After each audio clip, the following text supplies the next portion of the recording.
Uh, Playoffs? Don't talk about it. Playoffs? You kidding me? Playoffs?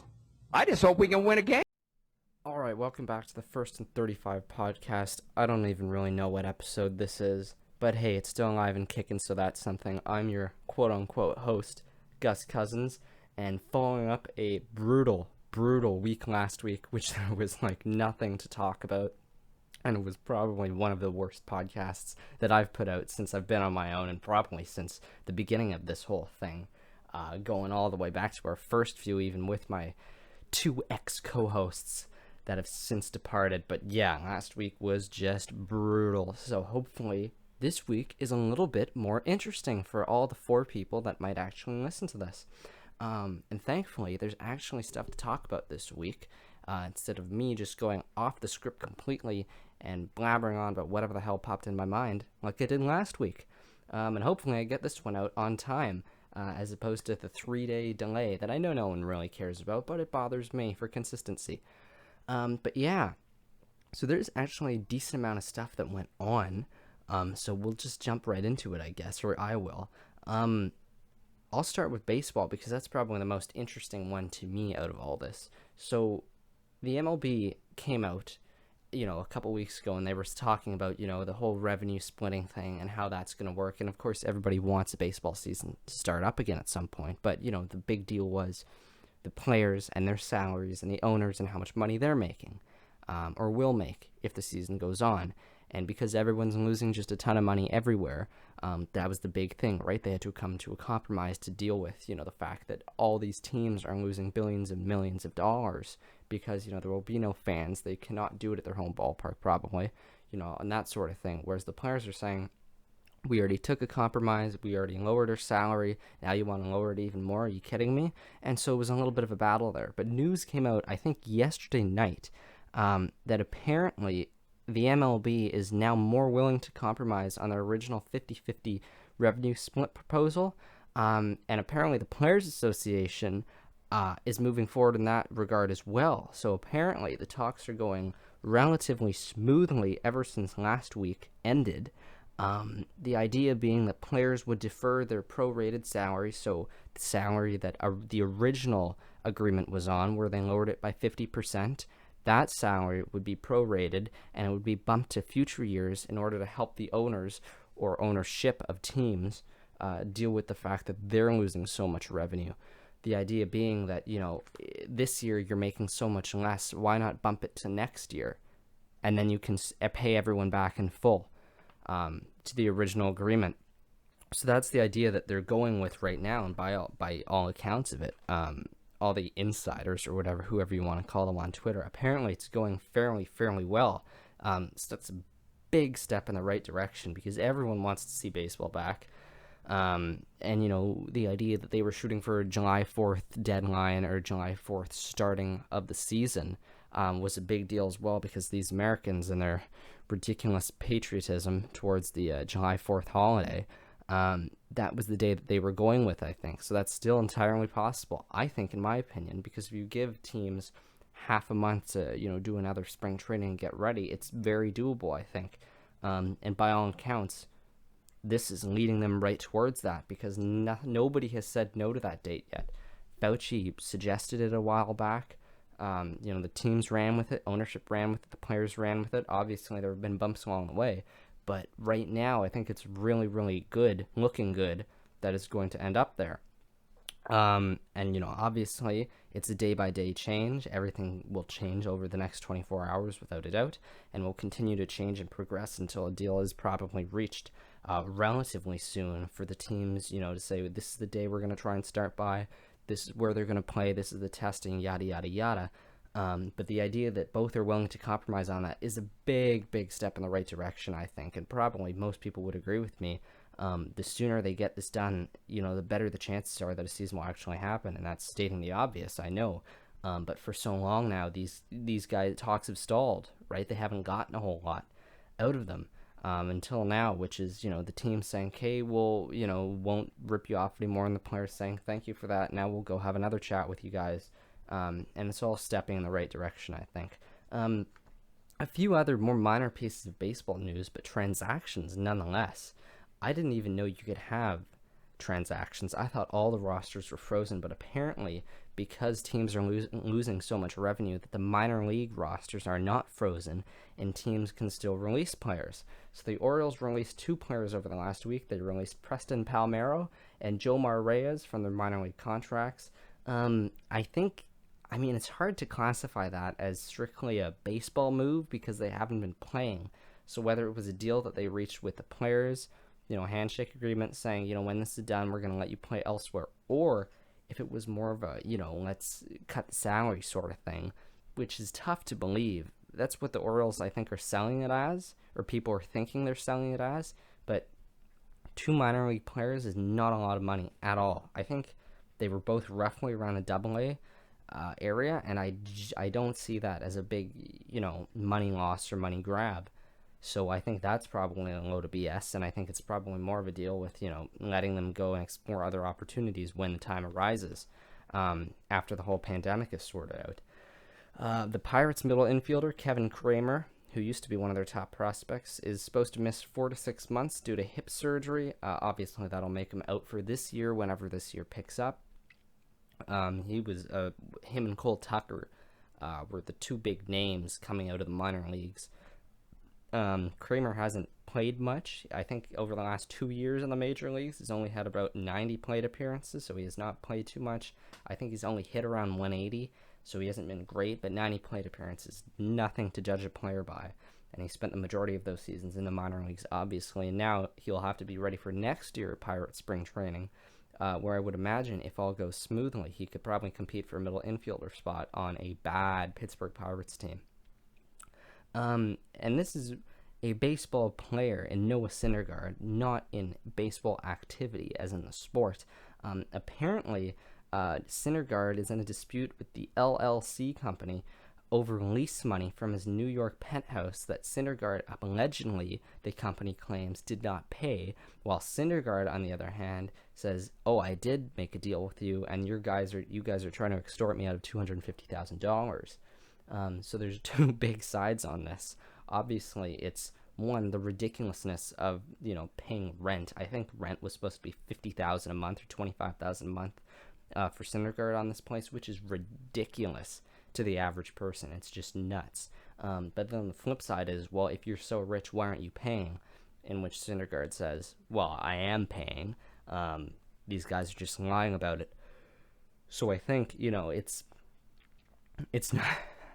I don't even know if you could classify this under, baseball news, like some people did, but I think it's interesting nonetheless because, these weird little stories, these one-off stories just, show the ridiculousness of how much money these players make and what they do with it, right? It's stuff like this that players will end up losing lots of money from, and I'm not saying Syndergaard is guilty, far from it. I think he's probably in the right here, from what I've heard, but I just think it's kind of stupid that this all came out publicly, and Syndergaard is saying the company, leaked this for a reason to try and get, people to pick sides on it and that sort of thing, which is kind of a weird thing to do as the company's point of view anyways, if they did do that. But $250K is still $250K, and that's a big, big deal, even for him, because that's a lot of money out of his contract. Jumping to the NFL now, just a couple moves. The most notable one being that the Jets signed veteran quarterback Joe Flacco to a 1-year, $1.5 million deal. He's 35 now. He was obviously a former Super Bowl MVP with the Ravens. Last season with the Denver Broncos, he had 8 starts. He posted 6 touchdowns and a 227.5 yards per game ratio. He went 2-6 with the team. Obviously nothing very good. He's injured now. They signed him as a veteran to compete for the backup spot behind Sam Darnold.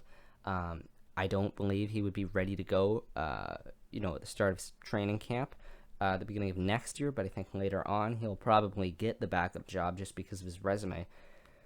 And I think he'll probably, end up playing a couple games, whether they be blowouts or whether Sam Darnold gets injured, because he's shown that he can do it. Obviously, he's older now, but they like him enough to sign him to a really cheap $1.5 million deal. The Seahawks also signed running back Carlos Hyde to a 1-year, $4 million deal. He's 29 now. Last year, he had a pretty good year with the Houston Texans. Put up 1,070 yards with 6 touchdowns for a 4.4 yards per carry ratio with the Texans. Provides absolutely nothing out of the pass game. He's a running back only, so that's why the deal is probably as cheap as it is. They're looking for running back depth over in Seattle, so I think he's a good signing. $4 million is next to nothing once again, and he's 29. He had a productive year last year. I don't see any reason why he wouldn't be productive with them this year. And officially, the NFL announced that outside linebacker Aldon Smith is officially reinstated. Earlier in April, the Cowboys signed him to a deal. He's 30 now, and that led many to believe that the NFL is officially going to lift his ban. He hasn't participated with any team since 2015 when he was kicked out of the league. However, now, under this agreement, he is fully cleared to participate with the Dallas Cowboys, whether that be in person eventually on a video call, etc., etc.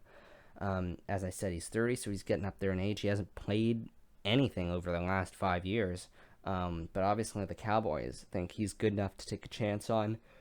Originally, I believe he was the first round pick. He played well when he was in the league before with the Raiders, but obviously legal issues and stuff have arose, and he's been out of the league for so long, so I think it would be interesting to see, assuming the NFL season gets going when they want it to, what the deal is going to be with him and how much playing time he'll get, whether he'll be productive or not. And I know it's a cheap deal, and I know the Cowboys have next to nothing to lose, but I think it's still an interesting story. It's going to break headlines, at least in Dallas, a little bit.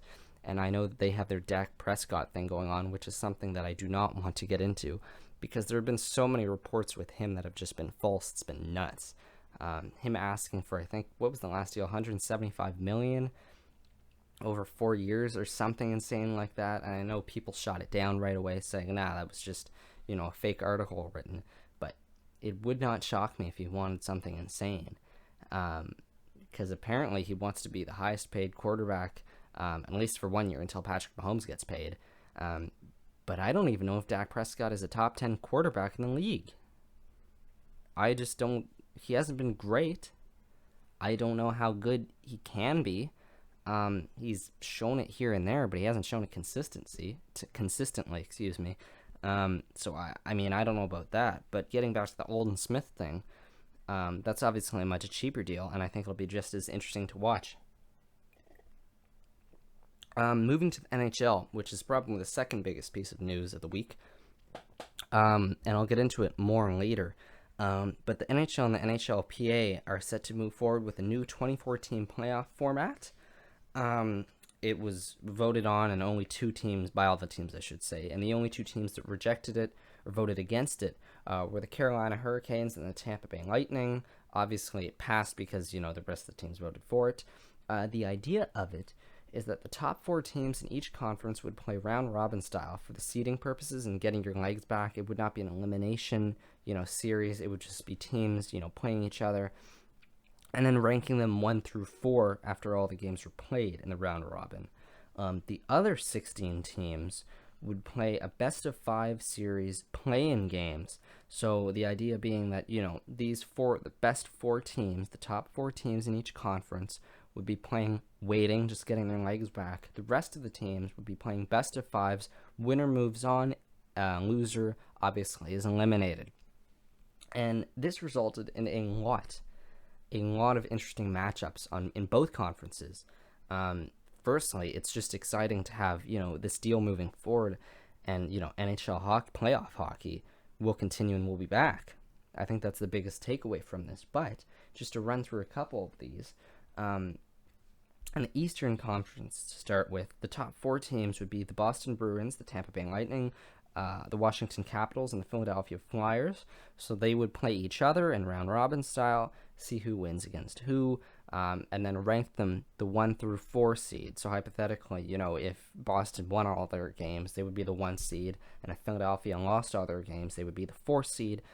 They wouldn't be eliminated. Then they would just wait to see who they would play after the original best-of-5 play-in series that all the rest of them would play. So the matchups are also quite interesting, obviously. In the Eastern Conference, it would be the Toronto Maple Leafs versus the Columbus Blue Jackets. I think that would be just a fantastic series to watch, because the Leafs, Firstly, the idea that everybody can come back, all the players, and play their top performance is just not going to happen.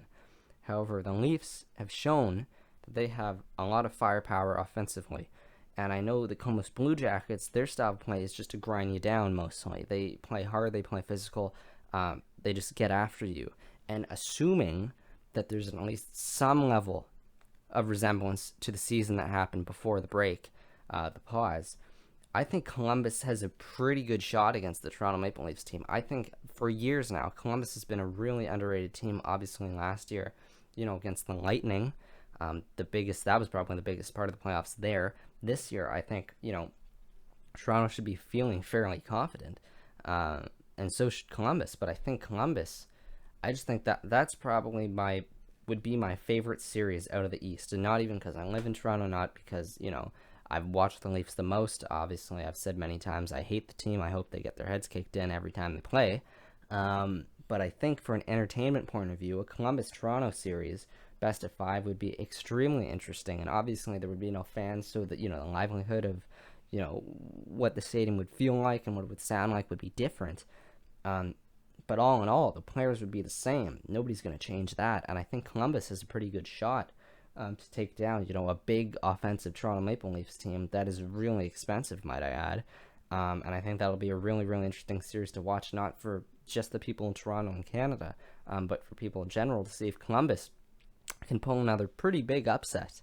Obviously, it's only a 1 seed difference in 8 and 9, 8 being Toronto, 9 being Columbus. But regardless, I think a lot of people would favor Toronto, and I just don't think that would be correct in saying that based on, the way that Columbus plays. They grind you down, they get you tough, and the Leafs don't have a lot of toughness. They can't really fight. They can fight back offensively. They can't really physically fight outside of Kyle Clifford, who doesn't play a whole lot for them. So I think that would be a great series. The other series in the East would be Pittsburgh versus Montreal. The big deal there being that Montreal had, I think, a 0.02% chance of making the playoffs when the pause occurred. So a lot of people are saying, why is Montreal even in there? Because they really didn't deserve to be. And the same would go for Arizona, which I'll get to later on. But I think that would be another great series to watch. Obviously, I think Pittsburgh would probably smoke them, because it's a 5 versus 12 seed. Montreal's the last team that would get in for the playoffs in the East. But, I think if Carey Price can, live up to his high standards, maybe they have a fighting chance in a couple games. But I think Pittsburgh is so ridiculously good and overpowering, I should say, that I just don't think Montreal has much of a chance. The Islanders would play the Panthers, and the Hurricanes would play the Rangers. The Hurricanes, I believe, are 0-3 versus the Rangers, so that would be a big one to watch. Obviously, the Hurricanes being the 6th seed, and the Rangers would be the 11th seed, so it's a big seed difference. But that's just rankings, and anything can happen. So I think the Rangers probably have a pretty good shot at taking down the Hurricanes there. From an outsider's point of view, obviously, I like Carolina. I would want Carolina to win. I don't know how much of a shot they have, though.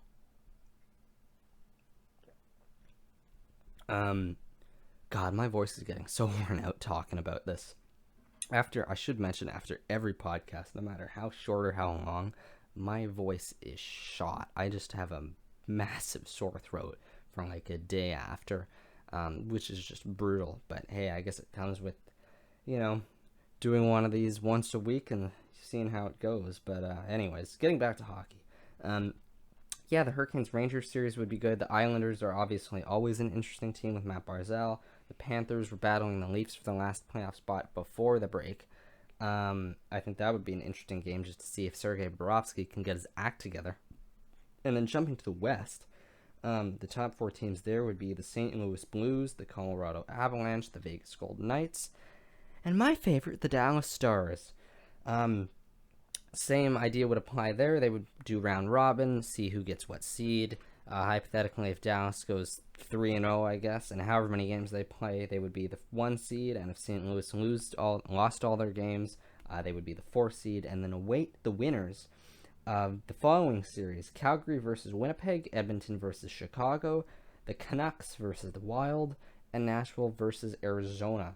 So to start with the Flames and the Jets, two big Canadian teams. Lots of firepower there. Obviously, Tkachuk on Calgary, and Winnipeg has a whole lot going on. Not defensively, but offensively they do, and they have probably the best goalie in the league in Connor Hellebuck. I think that would be just a fantastic series to watch. Obviously, you wouldn't get to see, things like the Winnipeg whiteout and such. But Calgary is always an exciting team, no matter who they play, when they play, where they play. To me, in Canada, out of the Canadian teams, they're must-watch hockey, along with the Canucks. And, Winnipeg's not far behind either, because they have a lot of offensive force there, with Blake Wheeler and Ehlers and Laine and all that. And I know Laine came out, I think it was a couple days ago, and made some, negative comment, like, yeah, there's no way I'm going to be, 100%, come playoffs. It's like that. You don't create excuses before they have to happen. Like, that was just such a negative comment to me and so unnecessary. I hated it. I've never been a big Laine fan, but that was just so ridiculously unnecessary in my opinion. There's no need to say that. That you're setting yourself up for failure. The team doesn't need that. The players don't need that. I wouldn't even say it would hurt morale because they're not together right now. But I think it's just a brutal comment to make at this point, and I think he needs to get his head straight. And if you are going to come back, and if Winnipeg does want to make a big push in the playoffs, you damn well better be ready to go. Maybe not at 100%, but don't make excuses when you don't need them because you haven't played a game yet. He hasn't played one game in however many months. Yeah, I know, everyone's going to be rusty. Everyone knows that. No one expects everyone to be perfect. But, he's got to really tone that down because I don't think anybody really needs to hear that. That would be a good series. Obviously, the Edmonton-Chicago one, Chicago was, fighting it out there for one of the last playoff spots in the West before this happened. Edmonton, obviously, with McDavid is scary. With Draisaitl is scary. I think just for that reason alone it would be interesting to watch. Just, the first two lines of Edmonton really go up against Chicago with, Kane and Taves who are still very, very good. Then there's Vancouver and Minnesota. Minnesota's probably, an average team at best, in my opinion, out of the playoff teams. They were fighting it out there at the end before the break, too. Vancouver is just always exciting because, with Hughes and, Brock Besser and all that going for them, they have a lot going well for them. And I think it's always exciting to watch. They've had a lot of offensive outbursts in games prior to the break. And I think they would probably out Minnesota right away. And then the last one being Nashville, Arizona. Arizona was another team that I think in like a 7% chance, according to some NHL websites, stats websites, saying that they would make the playoffs. And I just, I'm glad they're in. I like them. It would mean Taylor Hall would get another shot at playing the playoffs for them. So I guess you could say that way the trade was a win. But yeah, I mean, there's nothing overly dominating about Arizona. Nashville, I mean, they obviously got the all-star Roman Josi, and, they got, this goalie duo there that everyone loves, Pekka Rinne and Jussi Saros. Obviously, Saros is coming on stronger, and Rinne is getting older by the day, and before the break, he was not playing very well. But, I think that would be another big game, big series to watch, strictly to see if, who starts in net for the Nashville Predators. Like, do they trust Pekka Rinne again? And if he loses the first game, because it's only a best of 5, not a best of 7, you have to make quick decisions in terms of who starts what game and when they start. Because you can only, experiment so much. You just don't have the time. You don't have the ability to do it. You can't go out there and get murdered in one game and say, well, we have more games to play. You don't have as many as you usually do. You don't have a 7-game series.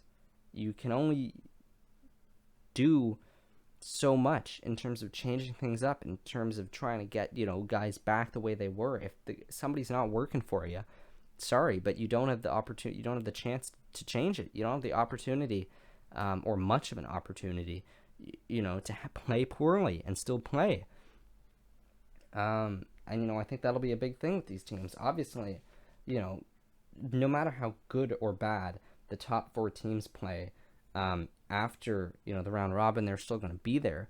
But I think if, for example, someone like Boston manages to go 0-3 in round robin, that's a big negative for them, because they could have probably before the break lost probably the rest of their games and still the most points in the league. Like, it was ridiculous how good they were.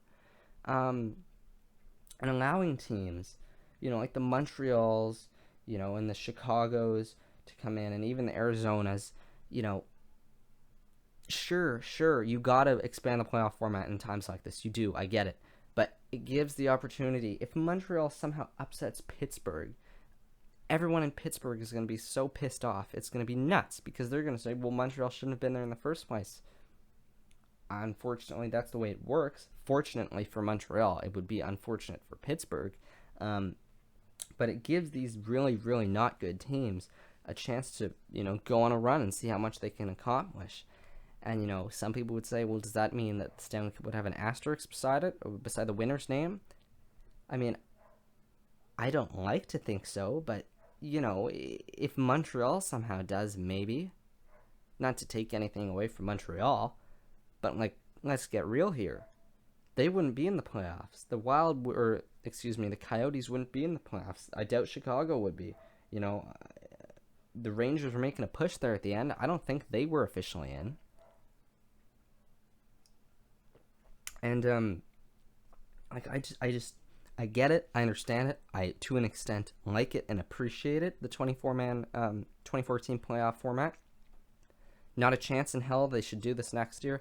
I know years down the road, especially once the Seattle franchise comes into the fold, they're going to expand playoffs. I'm fine with it at 16. I'm happy with it at 16. Half the league gets in pretty much. I'm fine with that. I know it's going to change. There's no way around it. But, it works the way it works. And it's worked well in the past. Obviously, this year is completely different, not to include it. But it's worked very well for everybody in the past. And, I mean, they're going to change it. I know they will. I just don't think they need to. And I know Brian Burke was talking about it on Sportsnet the other day, saying, yeah, I wouldn't like to see changes in the future, but we know it's going to happen. Like, to echo that sentiment completely, it's going to happen. There's nothing anybody can do about it. It's just the way it'll go. And I think, teams, it'll lower the level of competition in the playoffs, I think. And to see a team like Montreal in the playoffs this year I get it. A team like that next year, whenever they, up the playoff or the amount of playoff teams, not going to agree with it. Not going to like it. And, it's, for all we know, a team that goes 3-0, let's say Boston goes 3-0 in round robin, they wait, then they play a team. Like, I don't actually know the bracket off the top of my head. But hypothetically, if they were to play, a team who just had an upset win, for example, let's say Montreal down Pittsburgh and they played the 3-0 team. I don't know if that's how it would work. I don't think it would, but I'm just saying hypothetically, and then they down Boston, people are going to question, should Montreal have been there, right? Should you have expanded the teams this year to the amount of 24? Obviously, you have to expand it a little bit, but 24, I mean, I understand it completely. I get the math. I get the bracket. You have these teams waiting. You have everybody playing, these 5 play-in games resulting in a play-in series for them. I get it, but, it questions whether some teams deserve it, really, right? And I don't know if some of these guys do. I think it'll be interesting. I think it's fun to have, this going in the right direction. I think it's great to have NHL hockey that will be back. With complete, certainty that it will be at this point. Obviously, they're still going to have to find hub cities. They're going to have to find places to play. How they're going to broadcast the games. Are they going to let broadcasters in? What are they going to do in that sense? How much testing is going to get done? Is it just going to be the players? Is it going to be the GMs that are there as well? Is it going to be, how many people on the coaching staff? Are scouts going to be allowed in there? Are their families going to be allowed near there? That sort of thing. And I think it'll be tough, to decide that. But again, that's not my job. And I say that with complete, knowledge, knowing that nobody would listen to me anyways. But, it's the details that they're going to have to work out. Now that you have a plan in place, the details, they have to be set in stone. you have to have a big way of dealing with this. What happens if there's a mini outbreak? What would you do in that case? That sort of thing, that you got to be prepared for that, and I hope they will be.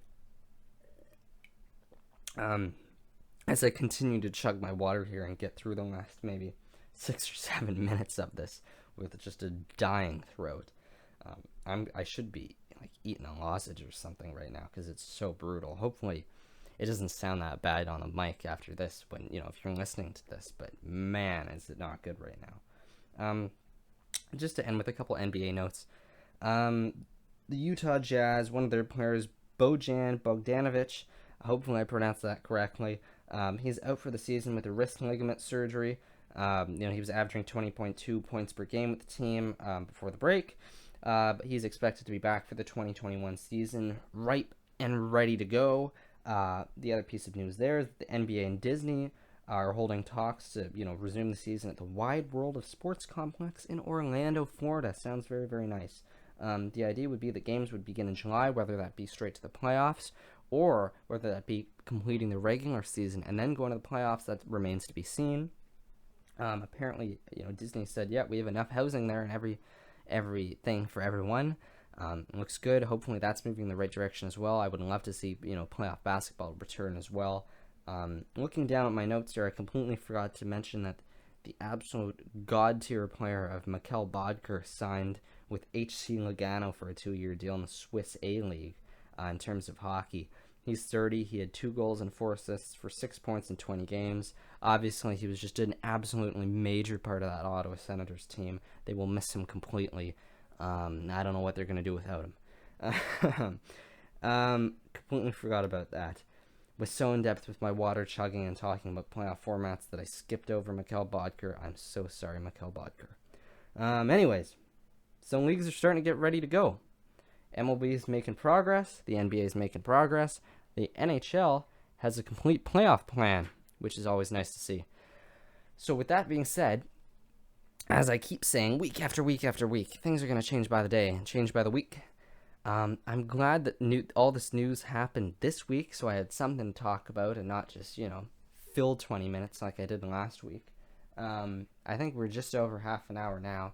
I also got to learn to stop saying we and start saying I, because that's, the only person that's doing this thing right now is me. But anyways, so yeah, I think it's obviously great news for everyone. I think, it's a step in the right direction for all the leagues, really. Unfortunately, I completely forgot about Mikkel Boedker. That's a drag for him. I guess nobody will really care. Outside of sports, it's nice and sunny outside, and this pandemic is still going on, and obviously news has come out everywhere around the world, really, mostly in the U.S. and Canada. That it's sunny, it's summer, it's nice outside, and people are going outside, and they're breaking quarantine. And they're breaking the 6 feet rule, or the 2 meter rule, if you're up here in Canada. I think, obviously I don't have any say in who gets punished for these types of things. But man, do I just hope bad things happen to these people that do. Go on walks, you see these morons outside, breaking, friends or whatever. Or just like 13 people at the park, I think the other day is what I counted. Like just a joke of people, doing stuff together, not sitting the 2 feet apart. And, if there is, a second wave of this or whatever, which a lot of people are saying it will happen in the U.S. and Canada, wherever. It seems like second wave will happen. I have so little sympathy if, any of those people currently or in the moderate to near future break these rules, if they get sick, I have so little sympathy for them completely. Like, it's ridiculous. The world, sports, all related, all tangled into one big bad mess right now. If people keep being fucking morons about it and going outside and breaking these rules wherever you are in North America or wherever you are in the world, it's ridiculous. It's nuts. You're ruining it for everyone else. And I know that's the idea. That's their way of thinking. These idiots. They go outside and say, oh, well, this quarantine is ruining it for all of us.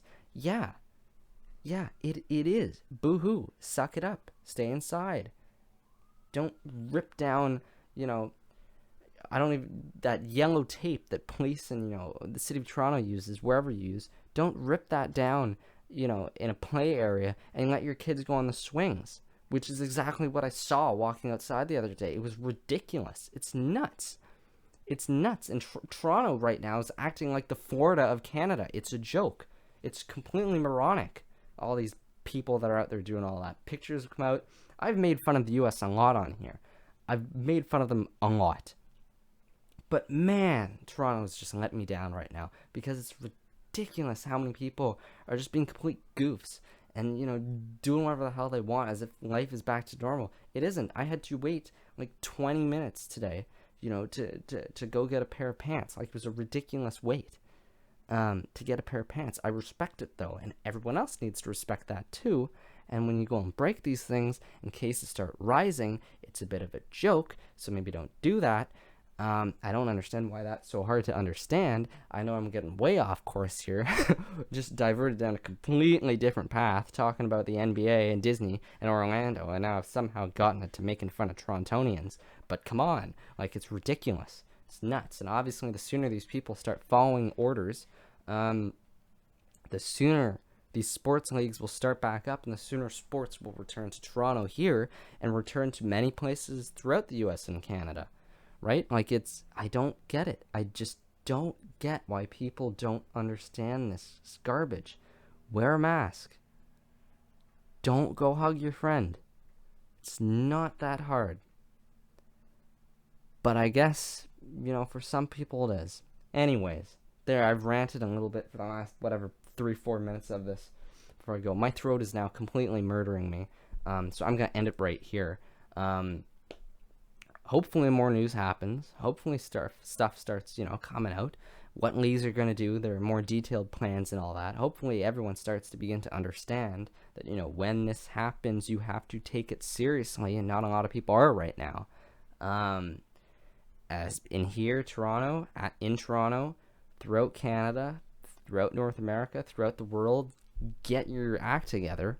And, when you do, it'll be a lot easier when sports reopen, and then maybe you can go and watch a game in person eventually. Wouldn't that be nice? Wouldn't that be so much fun? Anyways, I guess that's it for now, and maybe, if we all don't die, you'll talk to me next week.